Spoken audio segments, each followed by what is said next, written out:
시절 지날 때 깊은 한숨 내쉴 때 그런 풍경 보시며 단식하는 분 있네. 그와 같이 너희를 버려두지 않으리. 내가 너희와 영원히 함께하리라. 성령이 오셨네. 성령이 오셨네. 내 주에 보내신 성령이 오셨네. 자, 여러분과 인사 한번 나누겠습니다. 자, 참 잘 오셨습니다. 자, 사랑합니다. 예, 감사합니다. 한 주간 동안 주 안에서 잘 또 지내시다가 이렇게 반가운 얼굴로 뵙게 돼서 감사합니다. 자, 오늘은 행복을 말하다 라고 하는 제목을 가지고 여러분과 함께 은혜를 나누려고 합니다. 우리가 사는 세상에는 행복하기를 원하는 사람들이 참 많습니다. 그 가운데 여러분들도 다 그 안에 포함되어 있다는 것을 부인할 수가 없죠. 행복이라는 것이 눈에 보이는 수치로 나와 있는 것이 아닌데도 불구하고 사람들은 얼마나 행복하십니까? 라고 물어보기도 하고요. 또 스스로를 나는 얼마만큼 행복한가 이렇게 가끔 가늠해 보려고 하기도 합니다. 실제로 이런 행복을 숫자로 표현해서 수치로 나타내는 그런 조사도 있고 연구 결과도 있죠. 여러분, 유엔에서 정한 세계 행복의 날이 있습니다. 혹시 몇 월 며칠인지 아십니까? 매년 3월 20일이 세계에서 정한 세계 행복의 날입니다. 이날은 좀 행복했으면 하고 세계에서 유엔에서 정해주었습니다. 얼마나 행복하기를 바라면 1년에 하루라도 좀 행복합시다 이런 의미로 캠페인이나 그런 웃자고 하는 행복하자고 하는 날을 정해주었을까요? 2012년부터요 유엔에 있는 그 산하기관 중에 유엔 가능 지속 개발 연대라고 하는 SDSN이라고 하는 그 산하기관에서 2012년부터 조사를 해서 발표하는 것이 있습니다. 세계의 행복 지수를 발표를 합니다. 올해도 여전히 발표를 했는데요.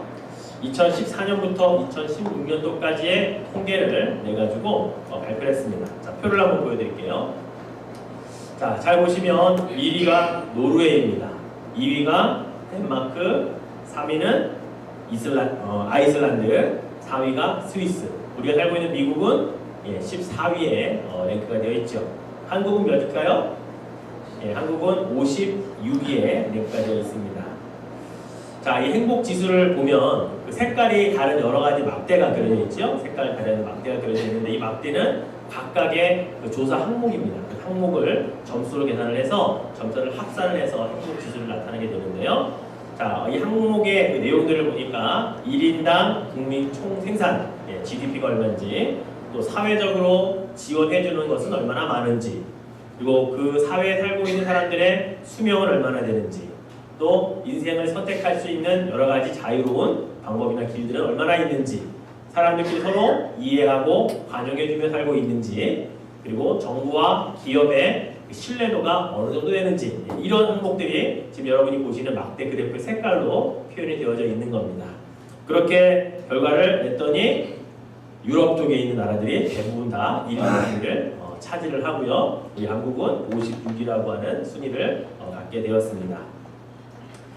각국의 약 3,000명 정도의 국민들에게 설문지를 주고 그 사람들이 조사를 해서 발표를 하게 된다고 합니다. 자, 여기에 보면 이 수치는 숫자로 나타낸 수치입니다. 그래서 물리적으로 얼마나 행복한가를 보여주는 수치입니다. 반면에 심리적으로 얼마나 행복한가를 느끼는 수치는 또 다르다고 합니다. 물론 그거를 조사하기도 하지만 이 유엔에서는 물리적인 것만을 가지고 따지는 거죠. 다시 말하면 1, 2, 3, 4위는 행복할 수 있는 여건이 그만큼 마련되어져 있다라고 말할 수 있는 겁니다. 그런데 실제로 조사를 해보면 노르웨이나 덴마크나 스위스가 1, 2, 3위에 들지 못합니다. 오히려 방글라데시 사람들이 제일 행복하게 살고 있다고 말하고요. 저 환태평양의 어느 섬마을에 살고 있는 사람들이 나는 행복하다라고 말하는 순위가 거의 상위에 올라있다는 거죠. 즉 이렇게 행복한 여건과 환경과 조건들을 만들어줘도 행복해하지 못하는 사람들이 많이 있고요. 이런 거 다 없어도 행복해하시는 사람들이 이 땅에는 존재한다고 하는 것입니다. 자, 무엇을 말하냐면 왜 이렇게 사람들이 행복을 얼마나 행복한가라고 조사를 하고 또 얼마나 행복하기를 원하면 행복의 날을 전 세계적으로 지정을 해서 그날만큼은 행복하며 행복하게 삽시다 이렇게 할까요? 사람들이 저마다 정말로 행복하게 살기를 원하는구나 라는 것을 알 수가 있습니다. 특별히 이 시대에 우리가 살고 있는 시대 말이죠. 그래서 실제로 영국이나 미국 같은 데서 우리나라 여기 살고 있는 곳에서요 아이들의 교과 과목 가운데 이제는 행복학이라고 하는 것을 정규 교과 과목으로 넣는 시도들이 이제 일어나고 있다고 합니다. 하버드대에서 가장 유명한 강의는 행복학에 대한 강의라고 합니다. 하버드생들의 거의 20% 가까이가 매년 이 강의를 신청을 해서 듣는다고 할 정도로 요즘에 그들이 원하는 것은 행복하기를 원하는 것이라는 거죠. 사람들은 저마다 이렇게 행복을 추구하기 위해 나름대로 열심히 살아가고 분주해합니다. 열심히 달려갑니다. 그런데 이 땅에 많은 사람들이 놓치고 있는 것이 한 가지 있습니다. 무엇인가 하면 내일의 행복을 위해 오늘의 행복을 포기하며 살아가고 있다는 거죠. 수년 후에 행복하기 위해 그 몇 년은 포기하고 행복하지 않기를 기꺼이 감수한다는 것입니다. 과연 그것이 진짜 행복을 추구하는 길인가 라고 우리는 던져보아야 한다는 거죠. 행복이라고 하는 여러분 단어가 영어로 보면 해피라고 합니다. 그렇죠? 예, 이 해피라고 하는 단어의 어원을 보니까 아이슬란드어에서 왔습니다. 해이라고 하는 아이슬란드어의 이 어원의 뜻은 행운 또는 기회라고 하는 뜻을 가지고 있습니다. 이것에서부터 행복이라고 하는 이 해피라고 하는 어원이 왔는데요. 이거에 파생돼서 만들어진 영어가 haphazard, 우연이라는 말 또는 happenstance라고 하는 우연히 발생하는 일 이런들의 단어들이 만들어졌다고 합니다. 자, 그렇다면 여러분 정말로 이 행복이라고 하는 말의 어원이 가지고 있듯이 행복이라고 하는 것은 언젠가 우리에게 오는 기회인 것인가?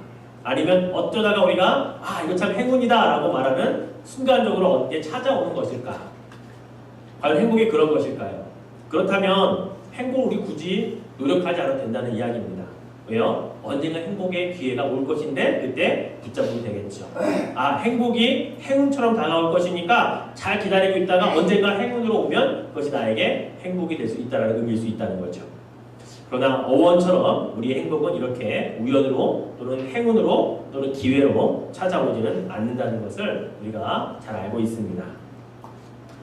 그러니 우리가 어떻게 해야 행복할까? 또 어떻게 사는 것이 정말 행복한 삶일까에 대해서 우리는 물어보아야 하고 답을 찾아야 합니다. 어디서 찾을 수 있을까요? 하나님께서 우리 인간을 창조하시고 만드실 때에 우리 인간은 이렇게 살아야 행복하다고 정해놓으셨습니다. 하나님께서 우리 인간을 창조하시는 그때부터 우리 하나님의 자녀들은 백성들은 이러한 길을 걸어가야 행복하다라고 이미 정의를 해놓으셨습니다. 그리고 그것을 기록하게 하셨죠. 그게 어디에 있습니까? 성경 66권의 구약과 신약 안에 그 행복의 길이 있다는 사실이죠. 그러니까 우리가 행복하려면 성경을 잘 알아야 합니다. 성경에서 행복은 어떻게 살아야 행복인 것을 가르쳐주고 있기 때문에 그것을 제대로 발견해야 행복할 수 있다는 사실입니다. 다른 데서 찾을 수 없습니다. 그래서 저는 신약 구약 66권을 저는 행복 매뉴얼이라고 말합니다. 매뉴얼이 뭐예요? 어떤 물건을 사면 그 물건을 잘 활용하기 위해서 꼭 읽어보고 그 물건을 작동하는 방법이잖아요. 우리 인간이 어떻게 살아야 행복한가를 가장 정확하게 기록해 놓은 매뉴얼은 성경입니다. 왜냐하면 창조하신 창조주 하나님이 우리를 위해 기록해 놓으셨기 때문이죠. 저는 그 가운데 구약의 매뉴얼 전도서를 또 그 가운데 6장 말씀을 우리 여러분과 함께 행복 매뉴얼이라고 하는 그런 제목을 가지고 함께 살펴보려고 합니다. 자, 전도서는 솔로몬이 기록한 것입니다. 솔로몬은 어떤 사람입니까? 이 땅에 살았던 수없이 많은 사람들 중에 가장 부를 축적해서 누려봤던 사람, 가장 럭셔리하게 살았던 사람, 또 가장 엘레강스하게 살았던 사람, 가장 낭만적으로 살았던 사람, 다 모든 걸 다 누려봤던 사람이 바로 솔로몬입니다. 근데 그가 인생을 다 살아보고 노년에 기록한 것이 전도서예요. 그러니까 얼마나 이 전도서 안에는 그의 인생의 모든 것이 중요한 것만, 핵심만 뭐가 있겠습니까? 그 가운데 6장을 보니까 이것에 대해서 이야기를 합니다. 자, 그 첫 시작 1절 말씀을 같이 한번 읽어볼까요? 내가 해 아래에서 한 가지 불행한 일이 있는 것을 보았나니 이는 사람의 마음을 무겁게 하는 것이다. 예. 행복에 관해 말하지 않고 내가 살아보니까 해 아래 한 가지 불행한 일이 있다. 근데 이것은 사람의 마음을 참 무겁게 한다. 이렇게 말씀으로 시작을 합니다. 자, 무엇을 보고 무엇을 보았기에 이렇게 불행한 것 한 가지가 있다고 이야기를 할까요? 자, 2절 말씀도 같이 한번 읽어볼까요? 자, 2절입니다. 어떤 사람은 그의 영혼이 바라는 모든 소원에 부족함이 없어 재물과 부요와 존귀를 하나님께 받았으나 하나님께서 그가 그것을 누리도록 허락하지 아니하셨으므로 다른 사람이 누리나니 이것도 헛되어 악한 병이로다. 자, 잘 보세요. 솔로몬이요. 내가 살아보니까 해 아래 정말로 불행한 거 한 가지가 있는데 이것은 사람의 마음을 굉장히 아프게 하고 무겁게 합니다. 근데 그것이 무엇인 줄 아십니까? 제가 보니까 어떤 한 사람이 하나님께 간절히 기도해서 하나님이 주시는 물질, 부요, 존귀, 명예 이런 것들을 다 소유하는 것을 보았습니다.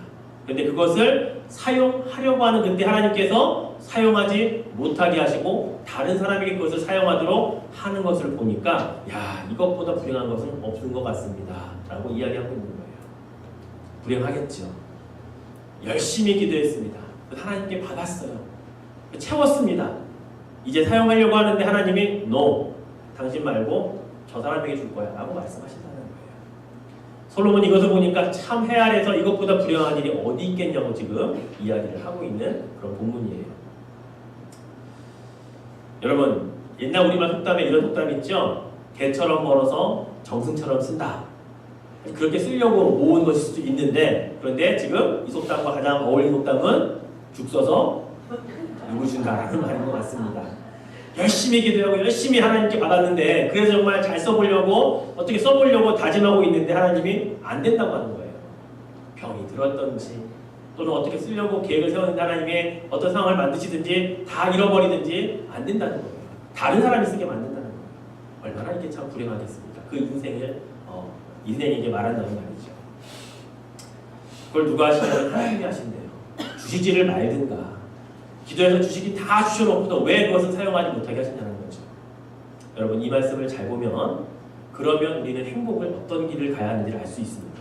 반대로요, 정말 행복하게 살려면 하나님이 우리에게 기도해서 주신 축복들을 다른 사람이 아니라 내가 누리도록 하는 방법을 찾으면 된다는 겁니다. 지금 여기에 불행은 어떤 겁니까? 하나님께서 주신 축복을 내가 누리지 못하고 다른 사람이 누리게 되는 건 불행이라고 얘기하고 있잖아요. 그런데 내가 기도해서 하나님께 받은 축복을 내가 사용한다면 그건 불행이 아니라 이게 진짜 행복한 길이 될 수 있다는 거죠. 바로 이 말씀을 오늘 우리는 함께 여러분과 나누려고 하는 것입니다. 자, 어떤 사람이든지 간에 물질적으로 풍요하기를 원치 않는 사람은 거의 없습니다. 있기는 있는 것 같아요. 아주 작은 거에서 자족하기를 할 줄 아는 사람들이 있으니까요. 그래서 사람들은 풍족해지면 행복하다고 말을 합니다. 그래서 많은 사람들이 하나님께 물질을 구하고 하나님은 하늘에서 뚝 떨어지는 게 아니라 기도한 대로 때로는 열심히 일한 만큼 우리에게 그렇게 채워주시는 분이심을, 때로는 일한 것보다 우리가 상상한 것보다 더 많이 채워주시는 경험을 우리들은 하며 삽니다. 그런데 우리가 알아야 할 것이 있습니다. 하나님이 그것을 다른 사람에게 주지 않게 하기 위한 방법을 우리가 알아야 합니다. 하나님께서 내게 채워주셨으니 내가 사용할 수 있도록 해주시는 그 루트를 우리가 성경 말씀을 통해 발견을 해야 한다는 거죠.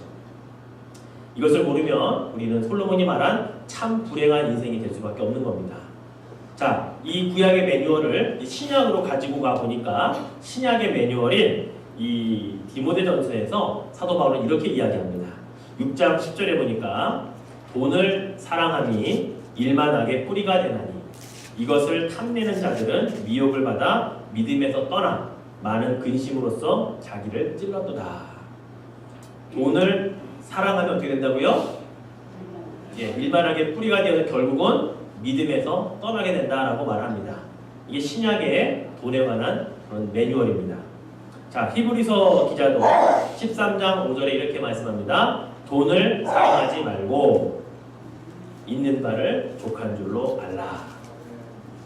예수님도요, 한 비유를 누가복음 12장에서 이런 비유를 주셨어요. 한 부자가 한 해 수확을, 밭의 소출이 풍성해서 많이 거두어들였습니다. 근데 기존에 가지고 있던 창고, 곡간이 너무 적은 겁니다.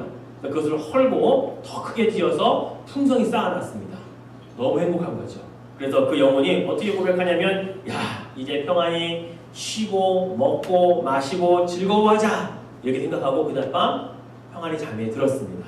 그런데 예수님의 비유가 뭡니까? 그날 밤에 그 영혼을 하나님이 데리고 가신다면 그가 쌓아놓은 창고에 있는 그 많은 것들은 누구 것이냐라고 예수님이 비유를 말씀하세요. 그게 과연 누구 것이 되겠느냐라고 말씀하십니다.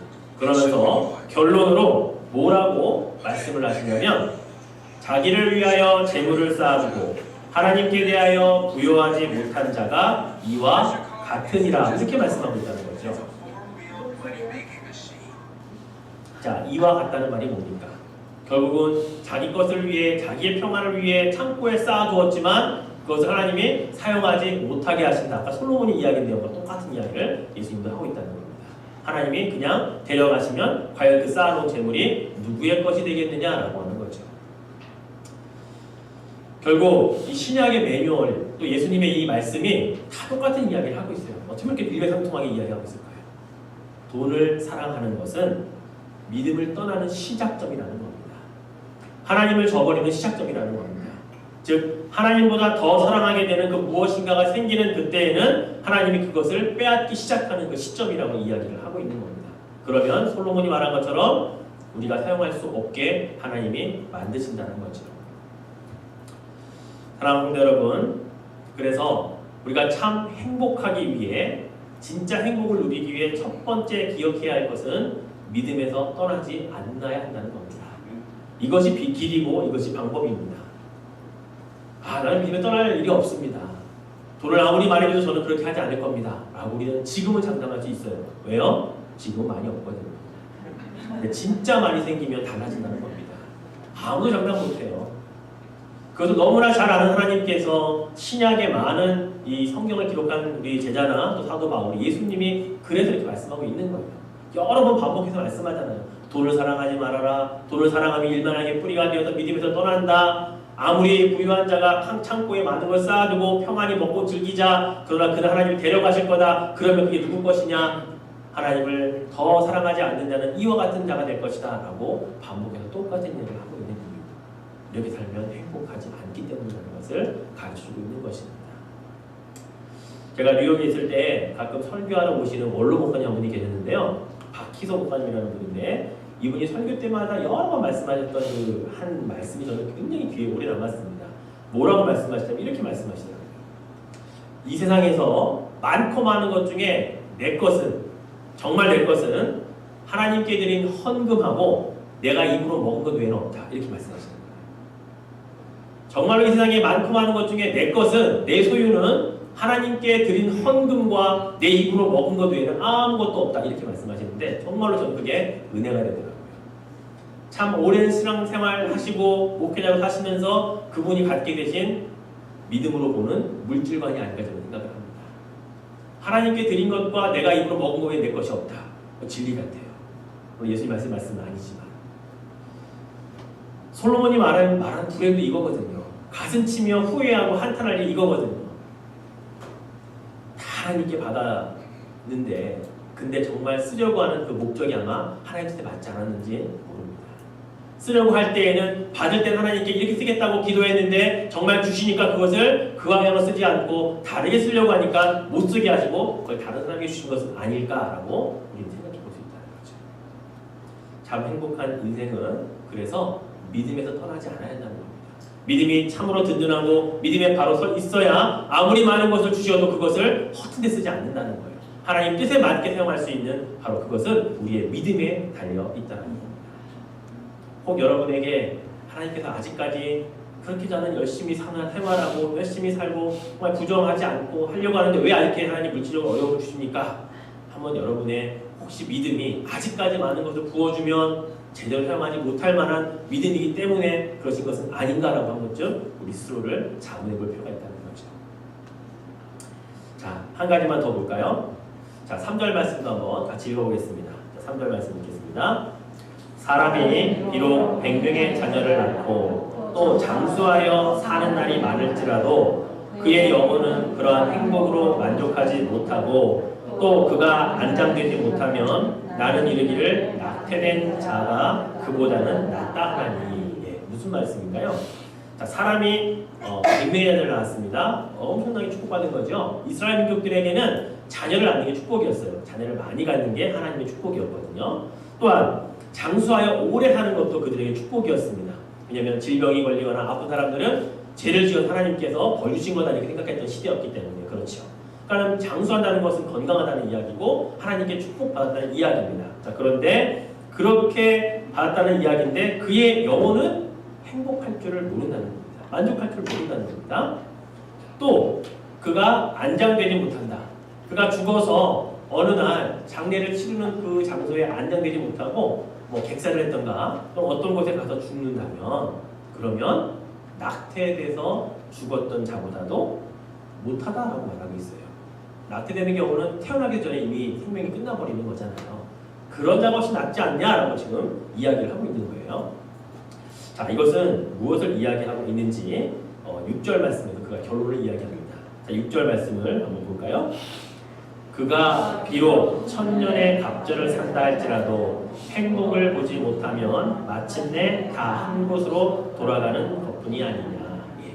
무슨 말씀을 하냐면 자, 자녀를 많이 낳고 장수하여 오래 사는데 그 영혼이 만족함이 없답니다. 행복함이 없답니다. 자, 그가 비록 천년의 갑절, 뭐 2000년을 살든지 천의 천을 살든지 그렇게 사는데 행복을 보지 못하면 다 한 곳으로 간다. 낙태되어서 죽은 사람이나 천년을 살다 죽은 사람이나 결국은 한 곳으로 가는데 뭐 다른 바가 뭐가 있겠느냐라고 하는 겁니다. 행복하게 살지 못한다면. 여러분, 이것은 바로 행복의 길을 가기 위한 두 번째 방법은 하루하루 살아있는 그날의 행복을 맛보라는 이야기입니다. 천년 동안 아무리 길게 산다고 해서 행복한 날이 없으면 아무 의미가 없다는 거예요. 우리가 살아있는 이 하루, 오늘의 행복을 포기하지 말라는 겁니다. 아까 제가 이야기했죠? 내일의 행복을 위해 오늘을 포기하는 자들, 수년 후에 있을 그 행복의 날을 위해서 요 몇 년 동을 참고 행복하지 않고 살기로 결단하고 결심하는 자들, 그 성경적인 행복이 아니라는 겁니다. 예수님께서 신약 매뉴얼에 보면 베드로를 통해서 베드로후서 3장 8절에 하나님의 시간 개념을 설명해 놓으셨습니다. 사랑하는 자들아, 주께는 하루가 천년 같고 천년이 하루 같다는 이 한 가지를 잊지 말라. 예. 하나님의 시간 개념에는 하나님의 열심히 일하시는 시간 개념 안에서는 열심히 천년을 일했지만 그것이 하루에 일한 것과 똑같다는 말씀도 하시고요. 때로는 천년도 하루같이 또는 하루도 천년같이 이렇게 하나님도 사용하신다고 말씀하십니다. 이 말씀 안에는 우리가 참으로 길게 천년을 살아도 그 천년의 하루하루가 행복하지 못하고 길게 사는 것이 무슨 의미가 있겠느냐라고 말씀하는 것과 동일하다는 겁니다. 우리에게 주어진 시간은 다 달라요. 각자의 삶이 있기 때문에 우리는 얼마큼의 시간이 앞으로 주어졌는지는 다 모릅니다. 그런데 한 가지 지레짐작으로 알 수 있는 것은 지금까지 산 날보다 앞으로 살 날이 그렇게 많지는 않다는 것을 우리는 짐작하고 살고 있죠. 그렇다면 우리가 과연 오늘의 행복이 아니라 얼마 후의 행복을 위해 오늘을 포기하는 것이 과연 올바른 행복이냐? 성경은 그렇게 말하고 있지 않다는 겁니다. 하나님은 오늘 주신 이 날에 우리가 행복하기로 결단하고 작정하고 오늘을 행복하게 사는 것이 성경적인 행복, 하나님이 주신 그 수명을 잘 영위하는 자의 삶이라고 말씀하고 있는 것입니다. 여러분, 오늘 우리에게 주어진 24시간 하루를 마감하며 눈을 착 감을 때 여러분의 생각에 오늘 참 힘들었다, 오늘 참 고생 많았다 라는 것으로 끝난다면 그 안에 과연 행복이 있습니까? 오늘 참 행복했다, 오늘 참 즐거웠다, 하나님과 함께 믿음으로 살았더니 이보다 더 나은 날이 없는 것 같다 라고 고백하며 끝나는 자의 삶과 많은 차이가 있지 않겠냐는 거죠. 하나님의 원하시는 행복은 바로 거기에 있다는 것을 우리가 알아야 한다는 것입니다. 오늘 우리에게 주일을 허락하셨습니다. 오늘 주일은 왜 허락하셨냐면 주일은 주님의 날이라는 겁니다. 그래서 오늘은 세상의 일을 하는 것보다 주님을 위해 드리는 날이 행복한 길인 것을 알게 하시기 위함입니다. 그래서 오늘 예배를 잘 드린 것이 오늘 밤에 잠잘 때 오늘 참 예배 드려서 행복해, 오늘 주님의 말씀 들은 것을 내가 한 주간 동안 가지고 살아갈 것을 생각하니까 너무 기뻐 라고 하는 행복의 고백이 여러분의 마지막 잠자리에서 있어야 한다는 거죠. 왜요? 다음 아침에 눈 뜰지 안 뜰지 우리는 모르고 눈을 감기 때문에 그렇습니다. 오늘 말씀의 마지막 11절, 12절 말씀은 이렇게 기록하고 있습니다. 헛된 것을 더하게 하는 많은 일들이 있나니 그것들이 사람에게 무슨 유익이 있으랴. 헛된 생명의 모든 날을 그림자같이 보내는 일평생에 사람에게 무엇이 낙인지를 누가 알며 그 후에 해 아래에서 무슨 일이 있을 것을 누가 능히 그에게 고하리요. 6장을 마지막 마무리하면서 솔로몬이 우리에게 이야기하고 있는 것은요, 한마디로 말하면 우리의 인생이 정말로 행복하려면 내게 의미 있는 것들이 하나님께는 의미 없는 것일 수 있다는 것을 한번 잘 생각해보고 살라는 말입니다. 나는 의미 있는 것 같아서 이 일을 하고 있는데 하나님께는 그게 의미 없는 일일 수 있다는 거예요. 12절 말씀에 여러분 뭐라고 말합니까? 그림자같이 보내는 일평생이라고 하는 표현을 쓰고 있어요. 이 평생, 일평생이라고 하는 것이 그림자와 같다. 여러분 다른 성경으로 보니까 공동번역 성경에는 하루살이처럼 덧없이 지나가는 짧은 인생 이렇게 표현하고 있고요. 표준 세번역 성경에는 그림자처럼 지나가고 짧고 덧없는 삶이라고 이렇게 표현하고 있다는 거죠. 자, 오늘 하나님께서 여러분에게 주신 의미 있는 삶이 되게 하기 위해 여러분에게 오늘 기도할 수 있도록 만드신 그 시간이라면 기도하는 것이 의미 있고 행복한 길을 가는 건 아니겠습니까? 하루에 하나님의 말씀으로 여러분과 가까워지게 하시려고 하나님이 말씀 좀 읽었으면 하고 여러분에게 마음을 주셨을 때 그 마음을 가지고 말씀을 가까이 하는 삶을 살았다면 그것이 하나님께 의미 있는 삶이 되는 것입니다. 내게 의미 있는 삶을 위해 사는 것이 아니라는 거죠. 하나님이 우리를 하나님의 형상대로 창조하시면서 우리에게 분명히 정해놓으신 행복의 기준과 그 매뉴얼은 성경에 있습니다. 그것에서 우리가 발견하지 못하면 우리는 결코 행복의 길을 찾아갈 수가 없습니다. 행복의 파랑새를 쫓아서 우리는 여기저기 그냥 헤맬 뿐이라는 것입니다. 하나님께서 세상의 기준에 맞는 행복이 아니라 우리 하나님의 기준에 맞는 행복을 우리에게 말씀하셨기 때문에 우리 그것이 무엇인지 분명히 알아야 합니다. 우리 솔로몬은 우리에게 그것을 두 가지로 이야기합니다. 믿음에서 떠나지 않아야 한다는 것과 그리고 주어진 시간, 주어진 하루하루에 참 행복을 누리며 살아야 한다는 것을 이야기하고 있다는 것이죠. 말씀을 맺겠습니다. 어느 행복한 노인이 있었습니다. 그 노인은 누가 보아도 참 행복해 보이는 그런 노인이었습니다. 그래서 한 지나가는 젊은이가 이 노인에게 이런 질문을 했습니다. 어르신, 그렇게 밝고 항상 건강하고 즐거우신 그 비결이 무엇입니까?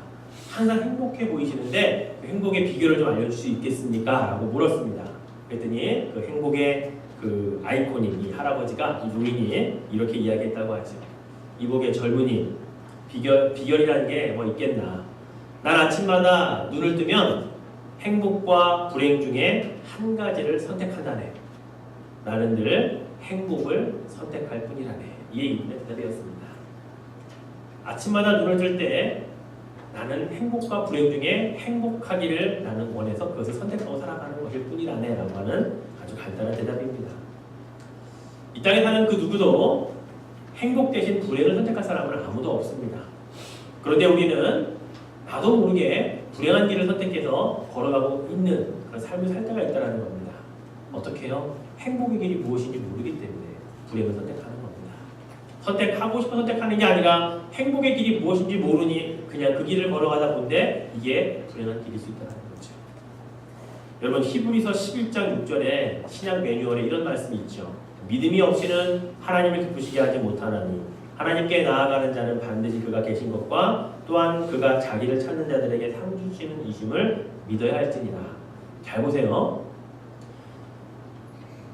나는 기쁜데 하나님은 안 기쁘십니다. 나는 행복한데 하나님은 안 행복하십니다. 이게 진짜 기쁨이고 행복이겠습니까? 하나님도 기뻐하시는 일에 내가 기뻐하면 그건 참 행복이고 기쁨이 될 수 있겠죠.